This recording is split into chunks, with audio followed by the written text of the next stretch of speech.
નમસ્કાર, બુલેટિનમાં આપનું સ્વાગત છે। આપની સાથે હું છું માસૂમ। સમાચારોની શરૂઆત કરીએ હેડલાઇન્સથી।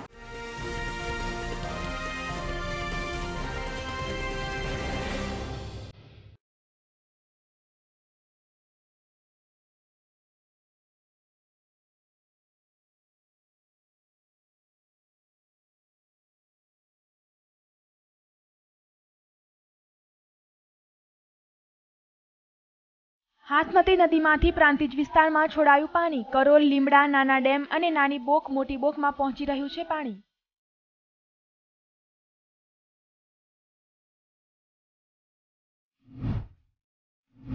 T20 વર્લ્ડ કપમાં આજે મહામુકાબલો। દુબઈના મેદાનમાં પાકિસ્તાનને પછાડશે ભારત। આજે સાંજે 7:30 વાગે મહામુકાબલો। T20 વર્લ્ડ કપમાં આજે પાકિસ્તાન વિરુદ્ધ ભારતની પ્રથમ મેચ। ઠંડીના ચમકારા વચ્ચે માવઠાને લઈને અંબાલાલ પટેલે કરી આગાહી। આજથી બેસતા વર્ષની શરૂઆત સુધીમાં અને તે પછી ગુજરાતના કેટલાક ભાગોમાં હળવું માવઠું થવાની સંભાવના।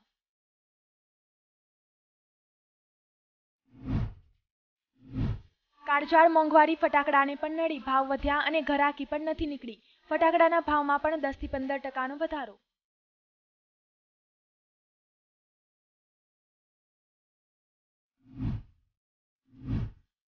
કોંગ્રેસમાં જોડાવાની શરતો। ડ્રગ્સ અને દારૂથી દૂર રહેવું પડશે। પાર્ટી વિરુદ્ધ બોલવાનું નહીં। અગાઉના મેમ્બરશિપ ફોર્મમાં કેટલીક નવી શરતો ઉમેરવામાં આવી।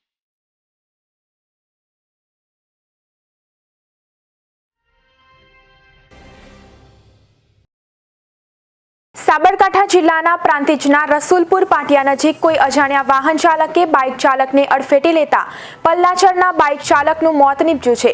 હિંમતનગર અમદાવાદ નેશનલ હાઈવે 8 ઉપર આવેલા પ્રાંતિજના રસુલપુર પાસે આવેલા યોગી હોટલ પાસે સાંજના 7 કલાકે પોતાનું બાઇક લઈને પલ્લાચર નામના ઈસમ પોતાના ઘર તરફ જઈ રહ્યો હતો। તે દરમિયાન કોઈ અજાણ્યા વાહન ચાલકે ફૂલ ફાસ્ટ હંકારી લાવી બાઇક ઉપર જઈ રહેલ ઈસમને પાછળથી ટક્કર મારી બાઇક સાથે ઘસડી જઈ બાઇક ઉપર જઈ રહેલ પલ્લાચારના હસમુખભાઈ ઓડને શરીર તથા જીવલેણ ઈજાઓ પહોંચાડતા માથાના ભાગે તથા ઈજાઓ પહોંચી હતી અને સ્થળ પર જ મોત નીપજી અજાણ્યો વાહન ચાલક પોતાનું વાહન લઈને ભાગી ગયો હતો। તો રોડ ઉપરથી પસાર થતા લોકોને અકસ્માતની જાણ થતા લોકો ઉમટ્યા હતા। અકસ્માતની પ્રાંતિજ પોલીસને જાણ થતા પ્રાંતિજ પોલીસ પણ તાત્કાલિક ઘટના સ્થળે દોડી જઈ ટ્રાફિક હટાવવાનો ચાલુ કર્યો હતો। થરાદના કરનાસર પ્રાથમિક શાળામાં મુખ્ય શિક્ષકનો વિદાય સમારંભ યોજાયો। તો કરનાસર પ્રાથમિક શાળામાં મુખ્ય શિક્ષક તરીકે ફરજ બજાવતા સુરેશભાઈ તુલજા શંકરભાઈ ત્રિવેદી આચાર્ય તરીકેની પોતાની ફરજ નિષ્ઠાપૂર્વક અને શાળાના કામકાજ અને સુધારણામાં અમૂલ્ય ફાળો આપ્યો છે અને શાળાને શૈક્ષણિક અને ભૌતિક સુધારો કરી શાળા અને કરનાસર ગામને રોશન કરનાર શિક્ષક સુરેશભાઈ ત્રિવેદીનો આજે વય નિવૃત્તિ થતા ગ્રામજનો દ્વારા સાલ આપી સ્વાગત કર્યું હતું। તો ધોરણ 7 થી 8 ની બાલિકાઓએ શિક્ષકને ગિફ્ટ આપી અને તેમનો વિદાય સમારંભ યોજ્યો હતો।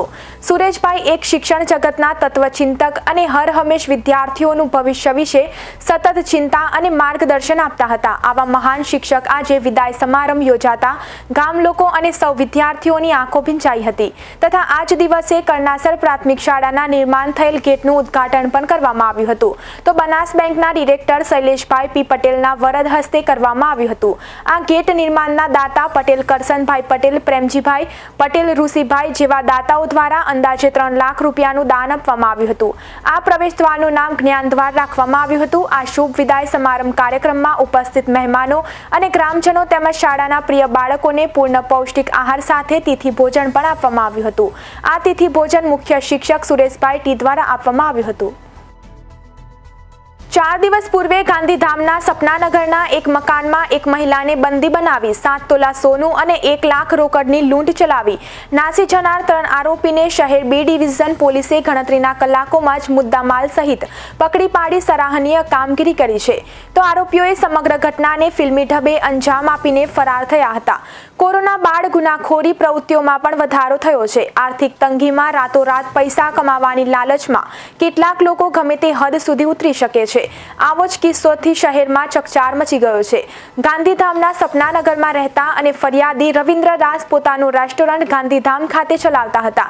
તે દરમિયાન આશરે 6 મહિનાથી તેમના ઘરકામ માટે આરોપી નેત્ર બહાદુર ઉર્ફે નિશાંતને તેઓએ કામે રાખેલો હતો. નેત્ર બહાદુર પોતાના માલિકના નિવાસસ્થાનમાં વિશ્વાસમાં એક મિત્ર ધીરેન્દ્ર ઉર્ફે ધીરેન્દ્રાને રેસ્ટોરન્ટ પર કામે લગાડ્યો હતો. સમય જતાં બંને આરોપીઓ ઘરમાં રેકી કરવાનું ચાલુ કર્યું હતું. પોતાના માલિકની સંપત્તિ જોઈ બંને આરોપીઓ ઘરમાં લૂંટ કરવાનો પ્લાન બનાવી નખત્રાણામાં રહેતા તેમના મિત્ર દીપેન્દ્ર ઉર્ફે દીપકને બોલાવી સમગ્ર ઘટનાને અંજામ આપવાનું નક્કી કર્યું હતું.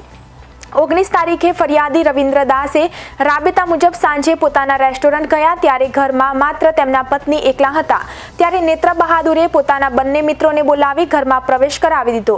ત્યારબાદ રવિન્દ્ર દાસની પત્નીના હાથ પગ અને મોઢું બાંધી બંધક બનાવી લીધા હતા અને કબાટના તાળા તોડી 7 તોલાથી વધારે સોનું 1 લાખ જેટલી રોકડ લઈ ફરાર થયા હતા. રવિન્દ્ર દાસ પોતાના ઘરે ફોન કરતા કોઈ જવાબ ન મળતા પોતે ઘરે પરત ફર્યા ત્યારે સમગ્ર મામલાની જાણ પોલીસને કરી હતી. લૂંટની ગંભીરતા સમજી પોલીસે આરોપીને પકડી પાડવા ચક્રો ગતિમાન કર્યા હતા. પાવીજેતપુર ખાતે 20 લાખના ખર્ચે બનાવાયેલા નવીન સમાજ ઘર કમ્યુનિટી હોલનું લોકાર્પણ અને પંચવટી વિકાસ કેન્દ્રનું ખાતમુહૂર્ત કરવામાં આવ્યું. પાવીજેતપુર હાઈવે નંબર 56ની બાજુમાં ડોક્ટર બાબા સાહેબ આંબેડકરના સ્મારકની પાસે 20 લાખના ખર્ચે બનાવેલ નવીન સમાજ ઘર કમ્યુનિટી હોલનું લોકાર્પણ અને પંચવટી વિકાસ કેન્દ્રનું ખાતમુહૂર્ત છોટાઉદેપુર ધારાસભ્ય મોહનસિંહ રાઠવા અને જેતપુર ધારાસભ્ય સુખરામભાઈ રાઠવાના હસ્તે કરવામાં આવ્યું. જેમાં ઉપસ્થિત મહાનુભાવોમાં છોટાઉદેપુર વિધાનસભાના ધારાસભ્ય મોહનસિંહ રાઠવા, જેતપુર વિધાનસભાના ધારાસભ્ય સુખરામ રાઠવા, ગુજરાત પ્રદેશ કોંગ્રેસ સમિતિના મંત્રી ઉમેશભાઈ શાહ, છોટાઉદેપુર જિલ્લા કોંગ્રેસ સમિતિના ઉપપ્રમુખ રાજેન્દ્રસિંહ મોહનસિંહ રાઠવા, જિલ્લા પંચાયતના પૂર્વ પ્રમુખ જગાભાઈ તેરસિંહભાઈ રાઠવા, જેતપુર તાલુકા પંચાયતના વિરોધ પક્ષના નેતા વજીબેન રાઠવા, પાવીજેતપુર તાલુકા પંચાયતના પૂર્વ પ્રમુખ નવલસિંહ રાઠવા, જેતપુર તાલુકા કોંગ્રેસ સમિતિના પ્રમુખ કાજલભાઈ રાઠવા, પૂર્વ તાલુકા પંચાયતના કારોબારી ચેરમેન વિષ્ણુભાઈ રાઠવા, પૂર્વ સામાજિક ન્યાય સમિતિના ચેરમેન પાવીજેતપુર તાલુકા પંચાયત શીતલબેન લલિતચંદ્ર રોહિત, જેતપુર તાલુકા પંચાયતના સભ્ય ગીતાબેન તડવી વગેરે કાર્યક્રમમાં હાજર રહ્યા હતા. આ કાર્યક્રમનું સફળ સંચાલન બોડેલી બાર એસોસિએશનના પ્રમુખ લલિતચંદ્ર રોહિત દ્વારા કરવામાં આવ્યું હતું. સરકાર દ્વારા ખેડૂતોને થયેલા પાક નુકસાનને લઈને જે વળતરની જાહેરાત કરી તેને લઈને વીરપુર, પીઠડિયા સહિત જેતપુર તાલુકાના ખેડૂતો નારાજ થયા છે. તો વીરપુર પાસેના પીઠડિયાના ખેડૂતોએ નવા સર્વે અને સહાયની માંગ સાથે સૂત્રોચ્ચાર કર્યા હતા અને અરજીઓ આપી હતી. જેતપુર તાલુકાના વીરપુર પાસેના પીઠડિયા ગામના સરપંચે પણ તેના ગામમાં સર્વે ના થયો હોવાનું ગામના ખેડૂતો વળતરથી વંચિત છે ત્યારે ફરીથી પાક નુકસાનીનો સર્વે કરીને વળતર ચૂકવવા માંગ કરી હતી.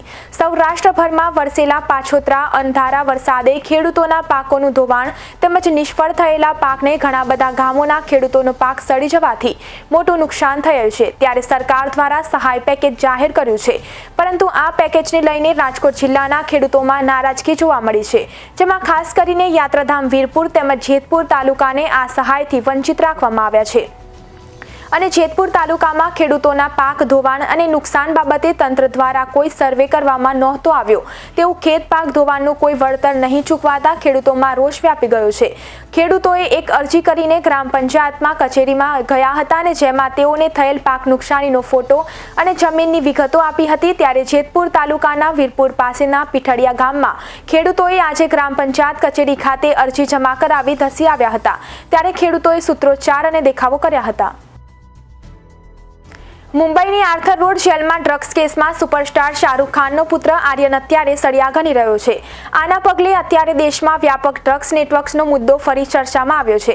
એક હકીકત એ પણ છે કે અત્યારે ગુજરાતના મોટા ભાગના શહેરમાં ડ્રગ્સનું દૂષણ ફેલાયેલું છે.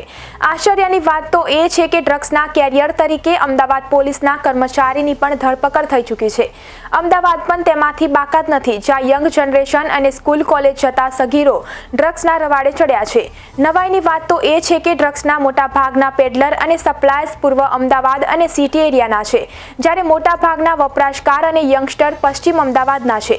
ડ્રગ્સના દૂષણમાં અનેક લોકો મદદ કરતા હોવાથી તેનું દૂષણ સરળતાથી નાબૂદ કરવું હાલ પોલીસ માટે અશક્ય બન્યું છે. અમદાવાદના પૂર્વ અને શહેરના કોટ વિસ્તારમાં ડ્રગ્સ પેડલર અને કેરિયર સક્રિય છે, જ્યારે આ ડ્રગ્સનો નશો કરવાના hotspot Sindhu Bhavan road, SG હાઈવેથી લઈને એસપી રિંગ રોડ અને વૈષ્ણોદેવી સર્કલથી તપોવન સર્કલ તરફના વિસ્તારો છે. તપાસ એજન્સીના આ હોટસ્પોટને આઈડેન્ટિફાય કર્યા ત્યારે આ નેટવર્કને ક્રેક કરવું અશક્ય છે. સમગ્ર ડ્રગ્સ રેકેટ રિશ્વતપૂર્વક ચાલે છે અને ડ્રગ્સની લેવડ દેવડ આંખના પલકારામાં થઈ જાય છે. ડ્રગ્સની ડીલ વોટ્સએપ અને ટેલિગ્રામના કોડથી થાય છે. આ કેસની તપાસ કરતી એજન્સીના અધિકારીએ જણાવ્યું હતું. MS યુનિવર્સિટીમાં ભરતી કૌભાંડનો વિવાદ ગાજ્યો છે, જેની ભાજપના એક જૂથના સભ્યો દ્વારા રાજ્ય સ્તર સુધી રજૂઆતો કરવામાં આવી છે. સોમવારે મળનારી સિન્ડિકેટની બેઠકમાં ભરતી અંગેના દસ્તાવેજો સિન્ડિકેટ સભ્યો તથા તથ્ય સાથે મળશે કે નહીં તેના પર સૌથી મીંટ મંડાયેલી છે. બીજી તરફ ફેબ્રુઆરીમાં વીસીની ટર્મ પૂરી થઈ રહી છે, ત્યારે સંકલન સમિતિ પ્રેરિત વીસી આવે તે માટેની ખેંચતાણના ભાગરૂપે ભરતી પ્રક્રિયાનો મુદ્દો ઉછાળાયો છે.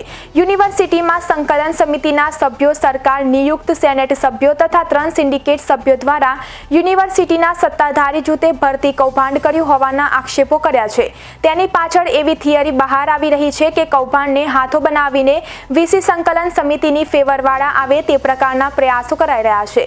વીસી જેના સત્તા તેની તેવી સિસ્ટમ યુનિવર્સિટીમાં પ્રસ્થાપિત થઈ રહી છે, જેથી ભરતી કૌભાંડના ઓથા હેઠળ ફેબ્રુઆરીમાં વીસી સત્તાધારી જૂથને સમર્પિત ના આવે તેવો ખેલ ખેલાઈ રહ્યો છે. હવે સરકાર શું નિર્ણય લે છે તેના પર સમગ્ર મામલો નિર્ભર કરી રહ્યો છે. તો બુલેટિનમાં બસ આટલું જ. વધુ સમાચાર જોવા માટે જોતા રહો અરવલ્લી સમાચાર, એટલે તમારો વિસ્તાર, તમારી વાત.